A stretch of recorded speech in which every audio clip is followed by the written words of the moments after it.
అల్లూరు జిల్లాలో చలి తీవ్రత రోజురోజుకు పెరుగుతోంది. ప్రధానంగా ఏజెన్సీ ప్రాంతాల్లో చలి గాలులు ప్రజలను వణికిస్తున్నాయి. శీతల గాలులకు తోడు దట్టమైన పొగమంచు కమ్ముకుంటోంది. దీంతో ఏజెన్సీలోని వివిధ గ్రామాల ప్రజలు ఇళ్ల నుంచి బయటకు రావడానికి జంకుతున్నారు. దారి కనిపించక వాహనదారులు తీవ్ర ఇబ్బందులు పడుతున్నారు. పాడేరులో 8, అరకులో 9 డిగ్రీల కనిష్ట ఉష్ణోగ్రతలు నమోదయ్యాయి.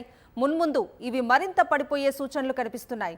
మరోవైపు వాతావరణం అద్భుతంగా ఆహ్లాదకరంగా మారడంతో జిల్లాలోని పర్యాటక ప్రాంతాలకు సందర్శకుల రాక పెరిగింది.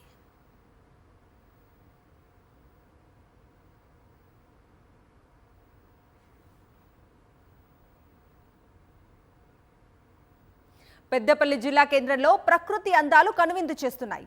భారీగా మంచు కురియటంతో పట్టణంలోని కాలనీలు, ప్రధాన కూడళ్లు దట్టమైన మంచుతో కప్పబడ్డాయి. చాలా ప్రాంతాలు మంచు పర్వతాలను తలపిస్తున్నాయి. ఈ అందాలను తిలకించేందుకు ప్రజలు మినీ ట్యాంక్ బండ్ పైకి భారీగా చేరుకుంటున్నారు. ప్రకృతి సోయగాల నడుమ మంచును ఆస్వాదిస్తూ ఆనందంగా గడుపుతున్నారు. ట్యాంక్ బండ్ పరిసర ప్రాంతాలు ఢిల్లీ, కాశ్మీర్ను తలపించేలా మారాయని అంటున్నారు. పక్కనున్న మనిషిని సైతం కనిపించని స్థాయిలో మంచు కురుస్తోందని సంతోషంగా చెబుతున్నారు.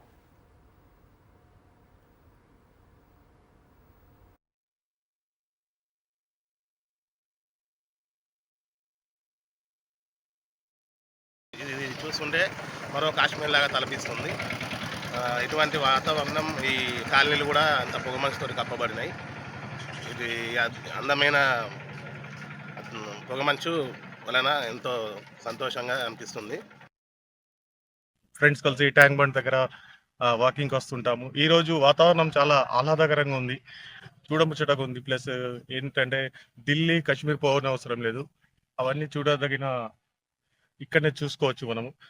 ఈరోజు రోడ్డు మీద ఏం కనబడట్లేదు, ఇండ్లు కానివ్వండి, చెట్లు కానివ్వండి, మన కట్ట మీద ఏమి కనబడట్లేదు, మొత్తం మంచుతో చాలా మేము ఎంజాయ్ చేస్తున్నాం ఈరోజు ఫ్రెండ్స్ అందరం కలిసి ఇక్కడ.